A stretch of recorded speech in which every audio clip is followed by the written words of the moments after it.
Hello everyone and welcome to our webinar today, Engaging Your Board in Year-End Activities. This is Laurel McCombs with the Osborne Group. We're really excited to have you with us today. I am recording this webinar and we will be making it available on our blog site. So if anybody wants to go back and share it with anyone else in your organization or revisit any of the points that we talked about today, you'll be able to do that. I also will, at the end of the webinar, be providing my email address in case you want a PDF of today's slides. I'm happy to share those with you as well. So let's go ahead and get started. A couple of housekeeping things. You'll see that you do have the option to submit some questions, and I do absolutely encourage you to submit questions throughout the course of the webinar. We have a pretty jam-packed session today, so I'm going to do my best. I have a couple of points where I'm going to stop and kind of check on the questions and see what's coming in, but I also know that I have a lot of stuff to go through, so if I don't get to your question during the webinar, please rest assured I will get in touch with you after the webinar and answer any questions you might have after if I don't get to them during the webinar today. So let's go ahead and get started. So, you know, we're thinking about it's October and we want to do a webinar and what do we want to do? And we thought, well, let's do something about year-end activities because there's always so much going on at the end of the year. And I thought, but let's take a different spin because there's a lot of stuff, there's a lot of articles, there's a lot of information out there about year-end activities. There's not a lot about how we're really focusing on engaging the board in this right now. So I thought let's take that angle and really go through with people some strategies and some ideas for how you can really get your board engaged in these year-end activities that hopefully will then build some momentum into 2016 that's really going to get them excited and rejuvenated and looking forward to their role in fundraising beyond just the end of this year. So first and foremost, I think it's important for us to think about why is year-end giving so important? Why is this time of year such an important year for us? And this is some data that I collected last year from the Indiana University Center on Philanthropy that tells us that approximately a third of giving is made in the last 3 months of the year, and almost a quarter of giving is made between Thanksgiving and New Year's. So you have this incredible amount of giving that's happening in a very short period of time. And there's obviously a lot of reasons for that. Part of it is the holidays. You have Thanksgiving and Christmas and you know, all of these different holidays happening that really is kind of bringing out the philanthropic spirit in people. There's also obviously some tax implications. A lot of people making last-minute tax gifts for tax write-offs, making sure that they get all the benefit they can out of those gifts. And I think, you know, we have a tendency as a sector to put emphasis on this time of year. We're trying to meet goals. We're trying to hit some numbers by the end of the year. So we're making some last-minute pushes and really getting the word out. So we know that year-end giving is really important. So I want to hear from all of you. I'm going to launch a little poll here, and I'd love to hear from you as you're all thinking about the next, you know, 2.5 months, the next couple of months. You know, what's your main strategy as you're looking at year-end giving? Are you looking at really making a big push for Giving Tuesday or some other social media? Are you doing a lot of direct mail or maybe telemarketing? Are you really focused on face-to-face asks, or are you focusing on stewardship? Are you saying, you know, we're not really going to make a lot of asks, we're going to put most of our focus on stewardship? Or are you doing a little bit of everything? So I'll give you all just a few more seconds to chime in. Looks like we have about 70% of people voting, but give everybody a chance to get their vote in. All right, I'm going to close this in 3, 2, 1, and I'll share this with all of you. So it looks like, you know, which makes sense. We're going to talk about this in a minute. Most of you are doing a little bit of everything. It looks like there's a couple of you that are really going to be focusing in on social media, and some of you who are really going to focus in on some of the direct marketing pieces, but most of you are looking at a little bit of everything. And I think as you'll see in a minute, that's probably the best strategy, is to take some, you know, look at all of the different strategies and create a plan that incorporates a few different things. So let's move on And this is what I'm talking about when we're talking about integrated donor development. And I like this graphic because I think it really gets to both the complexity and the simplicity of donor development. I mean, in some ways, we're able to capture kind of this very complex system into one graphic. But I think this shows you that there's a lot. We have, most of us know about the traditional giving pyramid, that we acquire donors, and we have kind of the largest number of people giving small gifts at the bottom, moving up towards the smallest number of people giving really large gifts and major and special gifts. But I think what this graphic really helps me visualize is this idea that there are different strategies that we're using to engage people in this process. And that's a combination of email and online, direct marketing, personal contact, and face-to-face. I think traditionally, when we look at year-end giving, there has been a tendency to focus a lot on direct marketing. This has tended to be a time when people do big direct mails and big telemarketing pushes, and that's fine. And I think for a lot of organizations and for their donors, there's an expectation that that's when an ask is going to be made. I know that when I was a director of development, that there were certain donors who just knew that they were going to get their letter in November and they were going to send in their $1,000 check, and that was when they did that, and that was how they wanted to be contacted. And so I think don't mess with what's working. But what I also want to just talk about is, let's look beyond just our kind of traditional direct marketing strategies at some of the other things that we can be focusing on in this end of year, including email and online, personal contact, and face-to-face. But first and foremost, we need to make a plan, right? Because I think too often there's so many things, and this is true of our life in general, as development officers and board members, that too often there's so many great ideas and so many great things that we could do that we tend to cast a really wide net. And we tend to do a lot of things, maybe not particularly well. And so what I really want to encourage you to do in this microcosm of the next couple of months is create a plan for your year end. Hopefully you have a fund development plan that covers your entire year, an annual plan. If you don't, I think as you move into 2016, I really encourage you to think about what it looks like to have a really solid fund development plan in place, and really looking at the next couple of months and coming up with some really specific strategies. And we do that by starting with data. And I did a webinar back in February, some of you might have attended that, where we talked just about metrics, and we talked about how do we create data-driven plans and how do we use metrics effectively. I can't stress enough how important it is that we start with data and make our decisions about goals and strategies based on data. And it may be data that includes results from the past. It might be data around what's working for other organizations. It might be data about knowing, that we've gone out and talked to our donors about what they're interested in, or we've done some research about our prospects and where they are and what strategies might work for them. But there's a lot of reasons to start with data.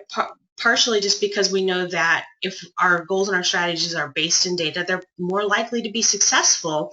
I think the other thing is when we look specifically at engaging the board in strategies, the board is going to be much more likely to get excited and motivated about goals and strategies that are based in data, that aren't just kind of based on your gut or based on maybe what we've always done, but are based on, here's the data, here's what we know, and based on what we know, we've developed some goals for the end of the year, and out of those goals, we've created some strategies. And then, of course, the results, making sure that especially as you're pulling the board in and getting them engaged, that you're sharing the results, the fruits of their labor with them, good or bad, making sure that they know, hey, this strategy, we thought this was going to be the right thing. It doesn't look like it's working. We're going to shift some gears and try something new. And here's how we think you can be involved. Good or bad, make sure that they know the results and the context of the results so that you can really have some strong decisions and discussions about ongoing goals and strategies with them.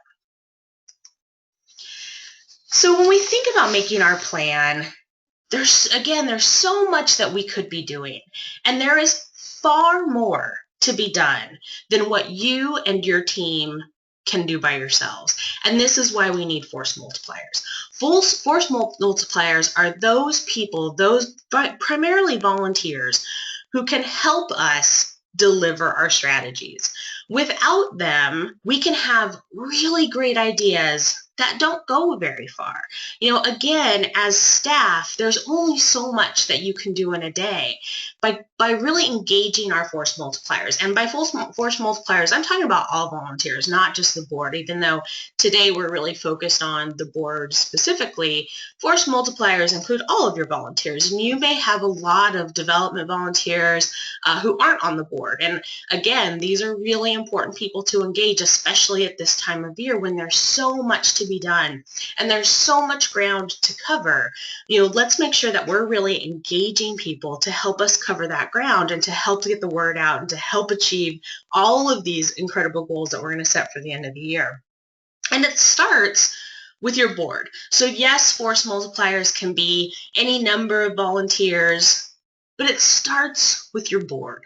It starts with your board leading the way. And of course, it starts with them being committed and philanthropic and giving themselves, providing expertise, and really participating in the development process and all that that entails. So giving, identifying, engaging, soliciting, and stewarding. We're going to talk about this more, but we really want to make sure that our boards are committed and excited. So that leads me to another poll. I want to open up this poll and just ask you all, on a scale from 1 to 5, when you think about how engaged your board is in fund development, 1 being extremely engaged and 5 being not at all engaged, and maybe I did that backwards. We'll pretend I did it. Where would you put your board on a scale of 1 to 5? So I'll give you all a second. We have about half of the people who voted so far. Let's give everyone else a chance to weigh in.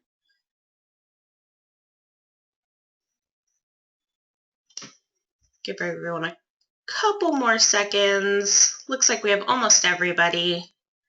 We're going to close the poll in 3, 2, 1, and I'll share this with you. So I think this is really great. I'm actually really, really pleased to see that very few of you chose not at all engaged. It's a very small number. And most of you picked a 3, although there's, a good number of you who picked a 4. So, I think obviously you're all kind of saying to yourselves, well, gosh, Laurel, that's why I'm on this call today, because I want to learn how to get my board more involved in development. And so let's talk about that. Let's jump into this a little more. I think first and foremost, we don't often take the time, before we get into some specific strategies, I want to talk about a couple of overarching themes. And first and foremost, I want to talk about this idea of making the case for 3 things. And this is something we don't always spend time with our board doing. It's something that a lot of times we take for granted with our board, or we know that it's true, and we just don't want to deal with it. We just don't want, it's just too big and too hard. So we keep trying to kind of push through this barrier without ever kind of meeting it head on. And it continues to be a barrier until we deal with this. And it's 3 things. It's first and foremost, does your board understand on a very basic level why philanthropy is important? And again, I think this goes back to a lot of you who maybe have kind of businesses on the side, maybe where you're making money through transactional transactions, business opportunities, even events to some extent fall into this, because it's this idea of transactional giving where board members feel like they have to give people something in order to get funding, to get money. And so I think first and foremost, do they really understand philanthropy and the fact that there are people out there who want to give money, and that this is an incredibly philanthropic country, and that everyone in this country for the most part has a social portfolio. They have a set aside pot of money that they have planned to use for philanthropy, and they're giving it to someone, and they should be giving it to you. And so I think making sure that you spend time educating the board about this. This is where things like showing them the Giving USA statistics around the percentage of dollars that are given through by individuals comes in really handy with the board to show them that it's not just corporations and foundations who are giving money, but it's primarily individuals giving money in this country because they want to, not because their arms got twisted or they were cajoled into giving, but because they really wanted to give. So having discussions, showing them data, showing them information, making that case for philanthropy in general. And then next, making the case for your development strategy. So, I think a lot of times, board members kind of come in and we don't take a lot of time to help them understand why we are employing the strategies we're employing. And this is where having a really solid, well thought out fund development plan comes in really handy, because you're able to show the board, hey, here's our goal. We want to raise X amount of money. We want to raise it through these various revenue sources. And here's how we plan to do it. And this is why we're using these strategies, and really helping them understand, why is it that we don't want to do 50 events this year, right? Why is it that maybe we want to lessen our reliance on events and move toward doing more major gifts and transformational gifts?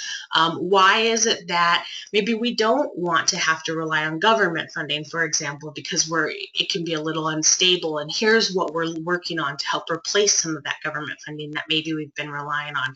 But taking the time to explain to them what your development strategy is and why. And then finally, making the case for their role in all of this, right? So there are a lot of boards out there, and I talk to organizations all the time, and they'll say to me, Laurel, our board totally gets philanthropy, and they totally understand our development strategy. They just don't think it's their job to do this. They think it's a staff role to do this. And so, helping them, once you've really made that case for why philanthropy is important, once you've made that case for why your development strategy is the right strategy for your organization, you really need to make sure that they understand their role in all of this and why their role is so important. So why is their role so important? And I wanted to show you, so hopefully a lot of you have seen this data before, but I think this just always reinforces to me some very important points about philanthropy and the board's role in philanthropy. This is some research that Penelope Burke did actually quite a while ago, but Blackbot actually just went back and replicated her research and actually proved it to be true again. So even though this is older data, it's actually been replicated really recently and shown the results. So there was a group of donors who gave, and 95% of that group of donors said that they would appreciate a thank you call within a day or two of the organization receiving their donation, which is pretty standard. We would all like a thank you call. That's nice. 85% of them, and I want to reiterate, these are thank you calls from board members, not just general thank you calls, but calls from board members. 85% said that a thank you from a board member would influence them to give again. 85% said that a thank you call from a board member would influence them to give again. And 84% said they would definitely or probably give a larger gift. So we're not even just talking about donor retention, we're talking about donor upgrades now, which is really exciting. 42% of the group said that the average amount of increase, 42%, and this is actually tracked after 14 months, 42%, the average amount of increase in giving by those that received a thank you call from a board member compared to similar donors who did not. So there was a 42% increase in the amount of giving by those people who had received a thank you call versus those who did not. And during the renewal cycle, those who received a thank you call were 39% more likely to renew their support. So, again, if you all want a copy of these slides in PDF, please just email me afterward and I'll send this to you, because I think this is something that's really important to show your board. I think a lot of times they think, well, why am I so special? What's so special about my role in all of this? Why can't staff do this? And I think this is really good data, I think, to demonstrate to them the role that they have and why it matters, why they matter so much in all of this. So I want to talk a little bit, again, before we jump into some specific strategies, I want to talk about rules of board engagement. And this is something I want you all to keep in mind. These 4 rules as we go into detail about some of these strategies. The first one is be realistic. Don't set goals that your board members can achieve. Sounds simple, but we don't always do this. I think, a lot of times we might say, we want you to make some thank you calls, go make 10 thank you calls, when really we're going to be really happy if they make 3. Right? So why don't we just ask them to make 3? And then once they achieve that and they're really excited and they had a really great experience doing it, we give them 3 more to do. So now they're not only achieving their goal, but they're overachieving their goal. I think the other thing around being realistic has to do with recognizing the fact that not everyone is going to be good at the same thing. So looking across your board, you have a lot of different personalities, you have a lot of different strengths and skill sets. Be realistic about those strengths and skill sets. Understand that some board members are going to be really great at asking. Some board members, I every time I do a board retreat, I go in and I ask them, who in here loves to ask for money? Right? And you expect no one to raise their hand because, no one just loves to ask for money, except there's always a couple of people who raise their hands. Inevitably, there's at least 2 or 3 people in every group who raise their hand to that and who say to me, you know what, Laurel, I'll ask anyone for anything, anytime, I don't care. And you know what? Awesome, because we need those people. We need those fearless people who will just walk right up to somebody and say, this is what I need, give it to me now. But recognize that not all of your board, and really most of your board, is not going to fall into that category. So if what you want them to do is make asks, find ways for them to make asks in ways that are comfortable for them, that make sense for their peer group, for the people that they're going to be asking, or find activities that aren't ask related, and we'll get to that in just a minute. Second, be specific. I think a lot of times we have a tendency to say things to our board like, well, we need you to open doors, or we need you to, reach out to your network and raise money. And though we do need those things, that's not false that we need those things. But if I'm not a development professional, if I don't do this every day, I don't necessarily know what opening a door means specifically. I get that you want me to introduce you to my network. I get that you want me to engage my network, but that's a really broad activity. I don't necessarily know what steps I need to take to do that. I'm not really sure what steps I should take that would be most helpful to the organization. And so I think recognizing that when we want the board to engage, we need to be really specific with them.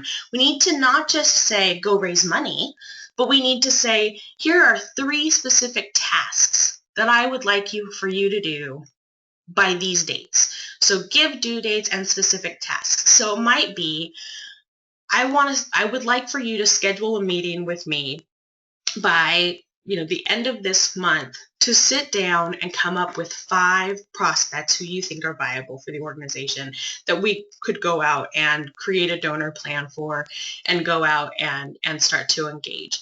That's something really specific. So, specific task, get a meeting with me on your calendar where we're gonna find 5 potential prospects out of your network who are going to work. Or, again, going back to the thank you call, which I think is a great activity for a board member. I would like you to make these 3. Here are 3 names with phone numbers and a script of 3 donors who I would like for you to call by the end of next week and say thank you. Third, be supportive. So again, make sure that you're providing all the resources that they need. So again, if you're asking them to make a thank you call, don't just provide the name of the donor and the phone number, but give them a script, give them some talking points, give them, coach them a little bit. Again, this is not what they do for a living every day. And we a lot of times take board members for granted. We think, well, they're so involved in the organization. They know all about us. They should know how to do this. But, if one of my board members who's an accountant came to me and said, hey, Laurel, can you help me balance these books? We're good friends. We talk all the time. You should totally know how to do this. I would be dumbfounded, right? Because I'm not an accountant. I do my own books, but they're very simple. I couldn't do anything advanced. And so recognizing that all of the knowledge that you have in your brain is not by osmosis transferred to your board members. You have to make sure that you're giving that to them, training them, coaching them, giving them the resources they need. And then finally, be proactive. And by proactive, I mean you need to create a calendar of reminders when you're going to check in and follow up. Don't wait until 2 days after you've asked a board member to make follow-up calls to check with them to see if they made those follow-up calls, and then be frustrated that they didn't make the follow-up calls. So be proactive, especially this time of year, so you have a couple of months, create a detailed calendar that says, and base it around, let's say you're going to do something really specific for Giving Tuesday. We know, so let's say, 2 weeks beforehand, you're going to provide everyone with the resources that they need in order to engage in Giving Tuesday, and then you're going to follow up a week before to say, hey, are you guys ready? What else do you need? And then the day before on Black Monday, or on Cyber Monday, you're going to say, hey, everybody, tomorrow's the big day. Hope we're all ready. If there's anything else you need, just a reminder, this is the strategy, this is how it's going to go, yada, yada. So again, be proactive. Don't wait till the last minute to engage with people and see how things are going. So keep those 4 rules in mind as we go through some of this. I also wanted to talk a little bit about board rules and donor management. And, I like to use this slide because I think there are some areas within the donor management model, where board members tend to have a really strong role. And you'll see the arrows pointing to this. Usually when I talk about this, I use this slide a lot when I go to board retreats and I talk to boards about their role. And typically, I only talk about the black arrows. So typically I talk about identify, I talk about engage, I talk about steward. I don't always talk a lot about the board's role in asking, because again, I think, asking ends up being such a specific, especially when we're talking about major gifts. We want the right person to be asking, and it's not always a board member, but sometimes it is. But I think ultimately the ask is the least important part. You all have heard this a million times, that if you do all of these other steps really well, the ask is just a sentence, right? The ask is a given by the time you've done a really good job of identifying, researching, planning, engaging, etc. But I put a gray arrow on the ask today, because I think during this time of year, when we're looking at the year end, we do have such a laser focus on making asks at this time of the year, that the board does have kind of an amped up role in making the ask, more so than probably they do at other times of the year. And I think there are opportunities for them to get involved in making asks at this time of year that are maybe a little more comfortable than at other times of the year. And we're going to go into that in a little more detail in a minute. But I wanted to touch upon this and just, kind of talk about the fact that, yes, I know asking is kind of where we all tend to go first, but that there are some other roles for board members to play. And we're going to talk about that as we go through this. There are other roles for the board to play besides just making that ask that can be as, if not more, helpful and more powerful for you and impactful for you in the long run. As we look at this list, I think obviously all of us here at the Osborne Group are very, very committed to stewardship. It is something that if you ask any of us, I think, if you were to ask us what the most important part of development is, I think we would all just immediately jump to say stewardship. Ultimately, stewardship is the real work of development, and there's a reason for that. And I just want to hone in on stewardship for just a minute, because I think, especially at this time of year when we tend to be so laser focused on the ask, this is such a great time of year to focus in on stewardship and to really think about donor retention, and let your boards participate in donor retention and kind of see the fruits and how exciting doing stewardship can be, and there's a reason it's so important. A lot of you will have seen the AFP Fundraising Effectiveness Project data. This is a blue marine graphic of the data.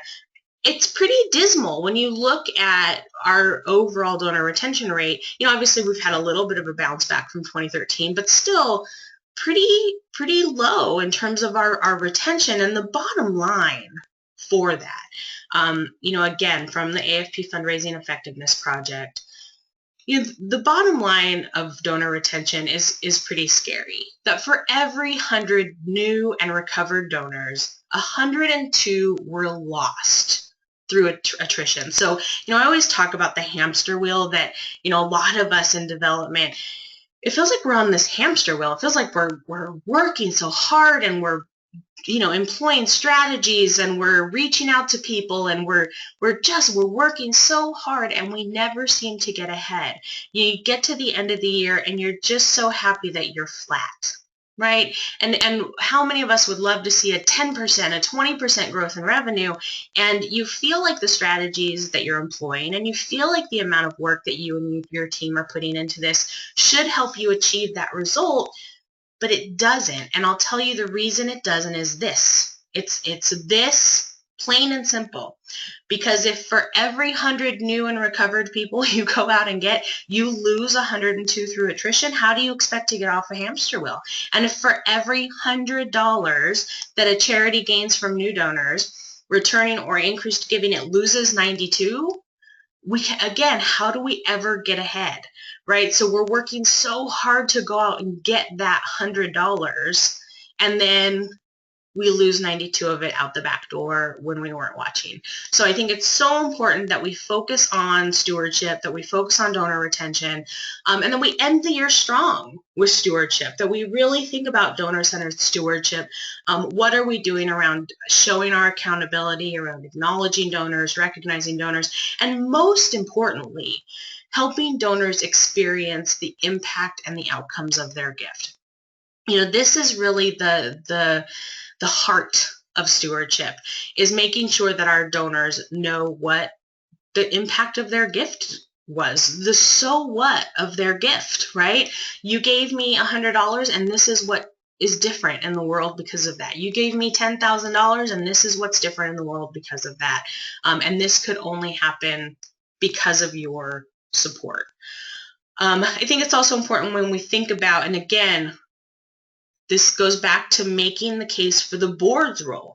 I think, again, you look at that data and there's no arguing that stewardship is really important and that donor retention is really important, but how do we make sure the board understands why their role in this is so important? And the reality is that donors should hear from the people that they respect the most and from a level in the organization that they deserve. And when you think about your critical few, and when we talk about the critical few, we're talking about that top level of donors, that 10% of people who have the potential to give 80 to 90% of the charitable giving to your organization. When we think about those donors, are we making sure that the right people are reaching out to them, that the right people are getting in touch with them, that are going to make them feel like the organization takes them seriously, that the organization respects them, and that someone who's kind of their peer group is recognizing them, is acknowledging them, and is sharing the impact of their gift with them. So I'm going to pause here. I'm not sure if we've gotten any questions. Doesn't look like we've gotten any questions. So again, I'll just reiterate, if anybody has any questions, go ahead and type them into the question box and I will answer them, but doesn't look like we have any right now, so I'm going to go ahead and move along. So let's get into some specific strategies. So we've talked about some of the overarching principles. We've talked about the board rules of engagement. We've talked about the board role in donor management. We've talked about making the case with your board for philanthropy, for your strategy, and for their role in philanthropy and their strategy. So let's talk about some specific things that they can do. And I'm going to go back to this graphic that I shared earlier and to these blue boxes on the side and kind of go through some of the ways in these different strategies that board can get involved. So let's start with email and online. And I start here, I think, again, we're going to kind of work our way from email and online up through face-to-face in these strategies. First and foremost, I wanted to share some data with you about online giving. I think it's important for us to recognize the fact that first and foremost, online giving, then this is some data from Network for Good, and similar data from Blackbaud and some other people confirms this.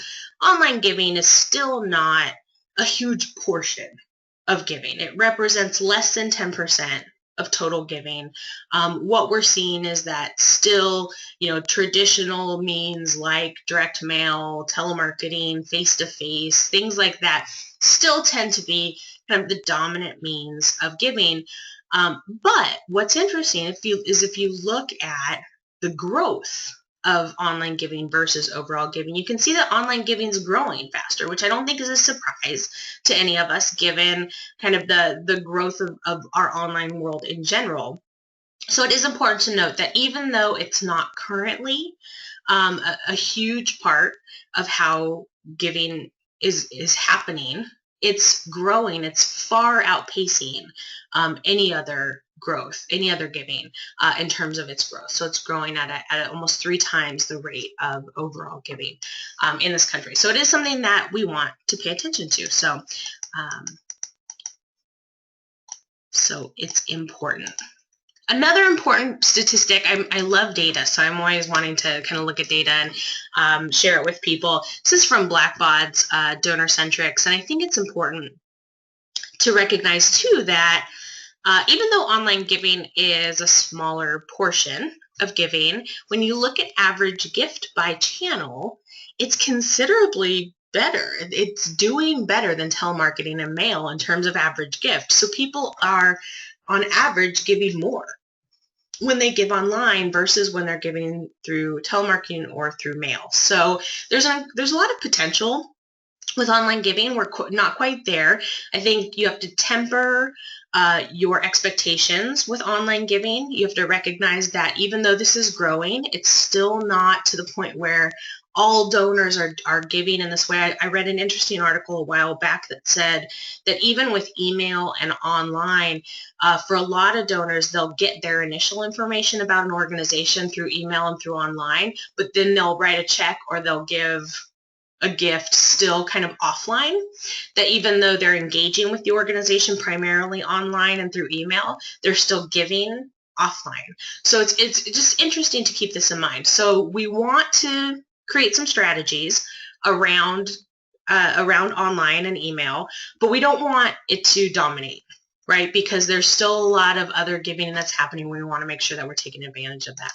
One of the main ways that people are going to engage online at the end of the year is Giving Tuesday, and so I wanted to share a little bit of data with all of you about Giving Tuesday. This is from last year. This is results from the 2014 Giving Tuesday. And this pretty much, continues really rapid growth since the start of Giving Tuesday just a few years ago.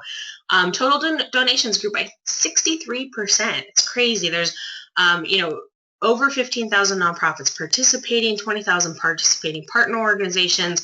I think what's become really interesting about Giving Tuesday is that there was a time, the first couple of years when it felt like, oh, well, this is something that those really tech-savvy nonprofits participate in. And it's really moved beyond that. It's become so ubiquitous now and so big that I think there's a lot of pressure for all nonprofits to do something for Giving Tuesday, to kind of throw their hat in the ring, so to speak, when it comes to Giving Tuesday. And I will just say, I do think it's important. I think it's a great opportunity. I think it's really exciting that at a time when consumerism is at an all-time high and people are spending an incredible amount of money on stuff, that the philanthropy has finally kind of edged its way into that conversation. I think it's a really exciting thing for the nonprofit sector as a whole. And I think it's a great opportunity for nonprofits to get involved in this. So, know that, yes, you should participate in Giving Tuesday, but also make sure that you have some really specific strategies. Don't just, throw the hashtag up and expect to raise $1 million. Know that you need to have some really specific strategies. And this is a great place to get board members involved. So, have some specific strategies for Giving Tuesday. Maybe it's that, you're going to coordinate everyone to go online and share their own story about how they got involved in the organization and why the organization is so important to them, and give board members some specific instructions. Share with them how great it is to post pictures or video. Maybe you encourage them to take a 30-second video of themselves telling, saying to the world why this organization is so important and why people should support it, and then have them post it on social media, and give them some different ideas, maybe do some brainstorming with them, but again, going back to the board rules of engagement, be specific. Don't just kind of say, hey, we're going to do Giving Tuesday. We want you all to participate, but actually come up with, a one-pager that says, here's how you can get involved with Giving Tuesday. Here's how we want you to utilize it. We're going to set up this hashtag. We're going to be doing some activities, and this is how you can plug into it specifically. So make sure that they have that information. Some other, as we move down, so we're going to move on now to direct marketing, which was kind of that next blue box. And, I don't have a lot here. I mean, direct marketing traditionally has been a very staff-driven process. It's something that, typically we have a list and we send out a mail and we get the results. But I did want to just kind of talk about that there are some possibilities for how you can get the board involved in direct marketing.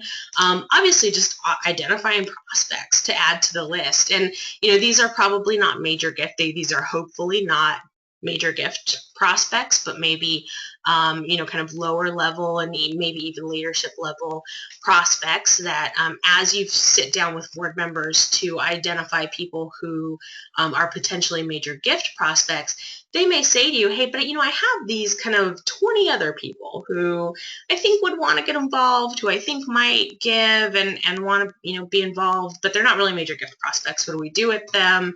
This is a great way, add them to your direct marketing list, and have your board members help you develop the list.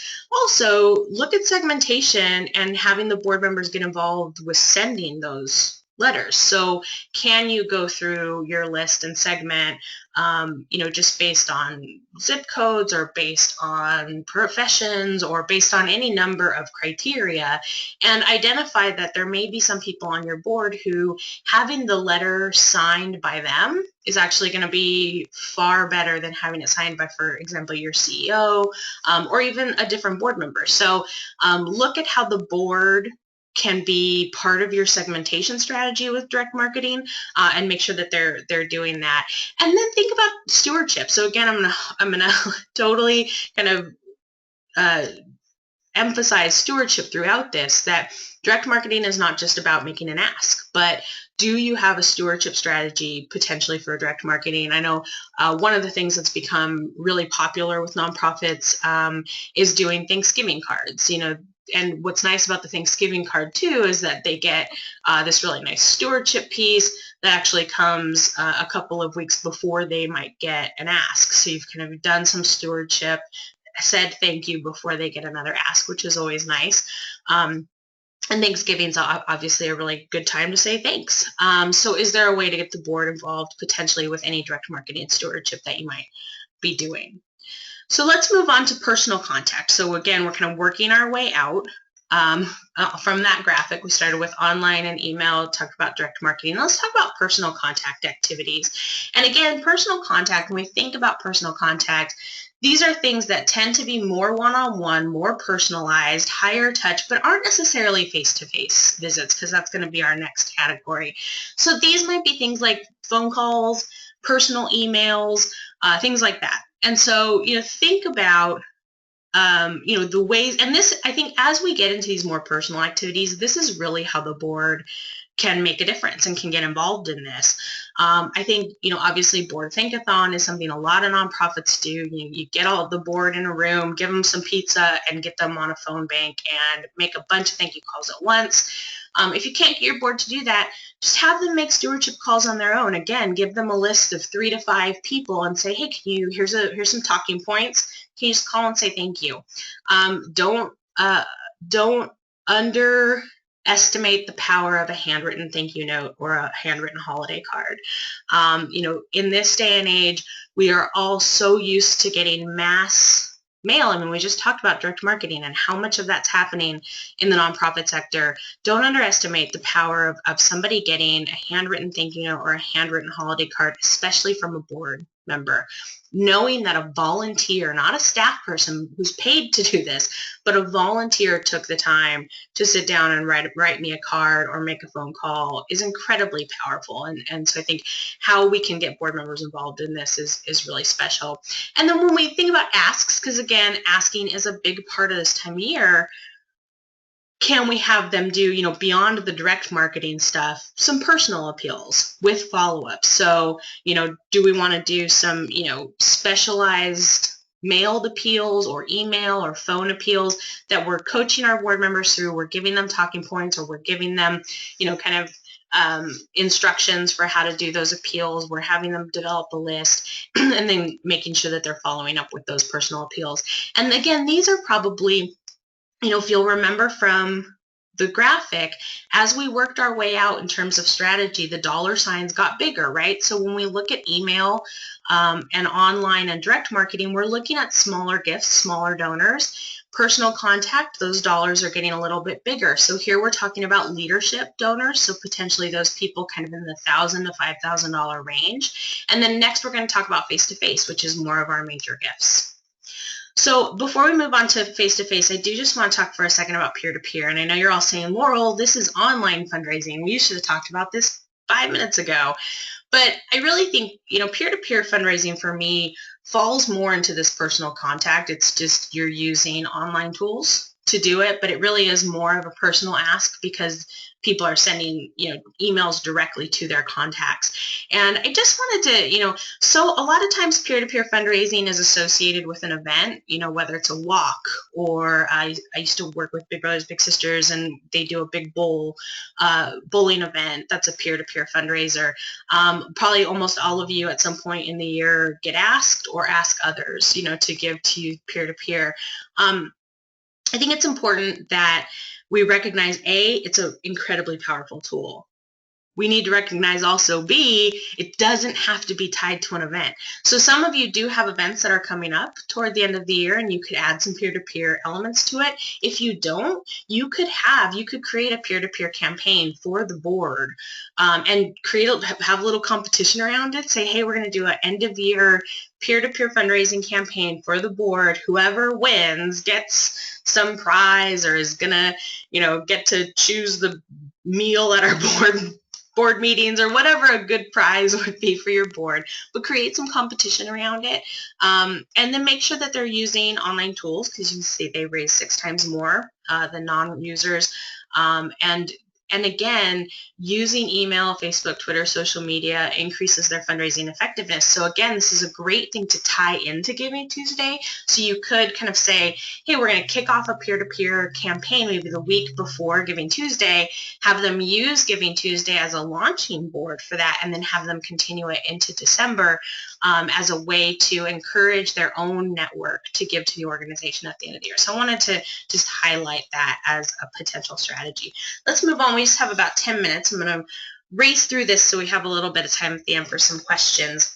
Face-to-face. So this is the big one. This is the one where I think board members potentially have the greatest impact. Yes, we can get them involved in social media strategies, in personal contact strategies, in direct marketing strategies. But when we think about the power of the board and we think about bang for their buck, we know that face-to-face, this goes back to all of that old James Greenfield research about return on investment. We know that face-to-face personal fundraising has the highest return on investment of any activity. So this is what, if we're thinking about how do we best utilize our board members' time, this is where I would push them. Yes, they can do some of that other stuff, and I think especially for board members who are hesitant about fundraising, I think some of those other activities that we just talked about are really good starter steps because they're not quite so intimidating. They can do them kind of behind a curtain a little bit. It's not as scary. Those are really good baby step activities for board members. But if you have board members that are feeling like they're ready to do some face-to-face, let's get them out there. And there's a few different ways to do that. Making visits, obviously with existing donors, and these are typically going to be engagement visits, discovery visits, stewardship visits, or having them make asks with prospects. So if you have, those 2 or 3 board members who raise their hand and say, yes, I am ready to make an ask, let's get them out there and get them sitting down with prospects to make those asks. Stewardship events. The holidays are a great time. There's, people are in a party mode. Let's make sure that they're partying with you and celebrating you. So, have some stewardship activities, or maybe just have one big one where you invite your leadership and major gift donors and some of your bigger sponsors, and have board members ready to talk to people. So again, don't just, and this is true of your fundraising events as well. A lot of you probably have some fundraising events planned for the next couple of months. If you have board members at these events, make sure that you're prepping them for these events. Don't just kind of say, yeah, come to the event and talk to people. Again, we go back to our rules of engagement. We have to be specific with them and be supportive. So make sure we're being really specific about, here's the 5 people that I want to make sure that you talk to, and here's the 2 things that I want you to say to each of them. Here's a little information about them. Don't forget to thank them for the gift they just made last year, or whatever it might be. Make sure that you're taking some time to do some event prep with your board members, because it's going to make all the difference. It's nice for them to be at these events and make small talk with people, but not nearly as productive if you actually take the time to do a little prep with them. Have them hand deliver holiday gifts. And this is a great thing for like corporate donors. If you have corporations who are big sponsors, a lot of times staff make those deliveries, or we have clients make those deliveries, which is great, another really great stewardship thing. But maybe you have board members make those deliveries, or have them host a vision meeting. So another great time, again, getting them involved in bringing people together to hear about your mission. I want to take us just 1 second to make a note about visits, because it was 2 of the strategies that we talked about in that last slide. And I think it's really important that we make sure that we're getting the most out of our visits. I think, again, like with the events, it's really easy to set up a visit and have everyone come and talk about the weather and their grandkids and leave and feel like that was really nice, but not feel like they really got anything out of it, or that it really moved anything forward. And so I think it's really, I can't stress enough how important it is that especially if you're going to have board members, because we want to make sure that we're being respectful of our board members' time and getting the most out of their time that we can. So when we have, and this is true of you too, because you want to make sure, even when board members aren't involved, you need to make sure you're getting bang for your buck out of your time. So I can't stress enough that we want to, really, meetings should accomplish 3 goals, right? It should increase our prospects' motivation to give. We should make sure that we know what it is that they want to hear from us, that we're asking them questions. We should decrease objections to giving. And if we don't know what the objections are, we need to ask some strategic questions to make sure that we're uncovering any potential objections to a gift. And then finally, we want to get them to say yes to something at the end of this. This is what I like to refer to as the sweater in the car, right? You go on a date with somebody, you want to see them again, but you're not quite sure how to say that. Maybe you leave your sweater in the car and you say, hey, oh no, I left my sweater in the car. Why don't we meet for coffee and you can give me my sweater back? This is kind of what we're doing with getting people to say yes to something. It could be something as simple as saying yes to answering the phone when I call you next week to follow up about something, or it could be yes to having a meeting with our program director to learn more about this specific program, or whatever it might be. But you want to increase motivation, decrease objection, and get them to say yes. These are really important aspects of visits. And I know we could have a whole day-long webinar on visit planning. So I did just want to let you all know that we have a great tool, a visit planning worksheet. If any of you are interested, if you just email me after the call, and again, I'm going to post my email here in just a minute, I'd be happy to send you that visit planning worksheet. It's a really great tool and something that I think really helps make sure that we're getting the most out of our visits. So I'm actually going to Look, it looks like we have some questions. So I'm gonna look at some of these here. Let's see.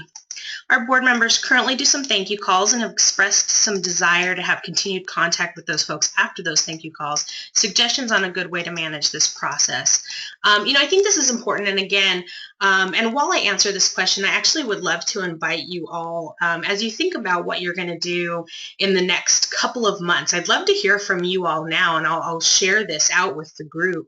If anyone has ideas either from today or maybe something that you came in into today's call with an idea to do, go ahead and type into the question box any strategy or strategies that you think you're going to explore with your board. And I'd love to hear from you and share with the rest of the group. I'll read some of them out as you post those. But getting to this question about managing the process, I think this is such an important question because this is complex. Hopefully, you all have some technology, some databases to help you do this. I can't stress enough how important it is to have some type of system for making sure that you're keeping track of where your donors are, right, in that donor management process, what's happening with them, what has happened with them in the past, and what is going to happen with them moving forward. A database is the best way to track that, and making sure that your database allows you to, again, both track what has happened and as well as follow-up activities and upcoming strategies with donors is really important. And being able to assign relationship managers and assign other people who are helping with that process. So that includes, volunteers, our volunteer force multipliers that are out there, making sure that you have a system that allows you to track who those people are who are in contact. I also think it's really important to train your board members to communicate with you what happens when they talk to donors. So often, especially if you have board members who have said, hey, I want to continue contact, or, we're real, I talk to this person all the time, we're good friends. Really, really important to sit down with your board members and train them on these processes to say, if you, and even coming up with a one-page sheet. And actually, this is another tool. I know, Pat Moline, you specifically asked this question, but anybody else who might be interested, I have a simple contact report worksheet that I'd be happy to send you. Just shoot me an email and remind me to send this. Even having a contact report sheet that you just make sure your board members are using every time they have contact with the donor. And again, because we want to capture that information, we want to capture any relevant information that they shared, especially around increasing motivations and decreasing objections, any important data or information that your board members are collecting, making sure that they are trained to and disciplined to use that system to report any of their information. So you can get, so it's going to be a combination of training and just kind of ongoing reminding and discipline, and at every board meeting saying, hey, did any of you have contact with board members this month? Did you fill out your contact report sheets? Have you, just making sure that you're constantly reiterating that is really important. And then making sure that everything gets put into your database. I always say to people, if it's not in your database, it didn't happen, because we need that continuity, and we need one place where all of that information lives and where we can pull reports on all of that information. That's why having a good database that's robust and can make sure that not only can we put information in, but we can take information out is so critical, because we need to be able to, especially if you're a large organization, need to be able to pull reports on a lot of people. It seems overwhelming to consider segmenting lists on which board members know who, so we can get them to sign letters. What can you advise as far as logistics for when you outsource your year-end and mail piece and pulling out different lists for this sort of thing? Really good question about direct mail. Again, I think if you do a really massive direct mail and you have some systems and you're working with mailing house, this may not be the best place to engage the board. To be really honest, I think there are some organizations that do smaller year-end mailings that are more targeted, and in that case, I think segmenting and having the board send those letters from themselves makes a lot of sense. If your end-of-year direct mail is massive and pretty systematized, I'm not sure that's where I would focus forward I would probably focus them on some of these personal contact or face-to-face areas. And then to let you all know, we will have the slides available. I'm going to show my email here in just 1 minute. You just have to email me and I will send you a PDF of the slides. A few people have posted what they're going to do. We have some people say peer-to-peer fundraising competition for Christmas. I love it. I'm going to ask board members to post on Facebook on Giving Tuesday. So great. I want to again just remind you all that if you're interested in the visit planning worksheet that I mentioned, or if you're interested in the PDF of today's slides, I also did just mention that contact report. If anybody else, in addition to Pat, is interested in getting a copy of that contact report, please just email me, lmccombs@theosborngroup.com. I also invite you all, all of you, because you're on this webinar today, you're probably all on our email list. But just remember to visit us on our blog site.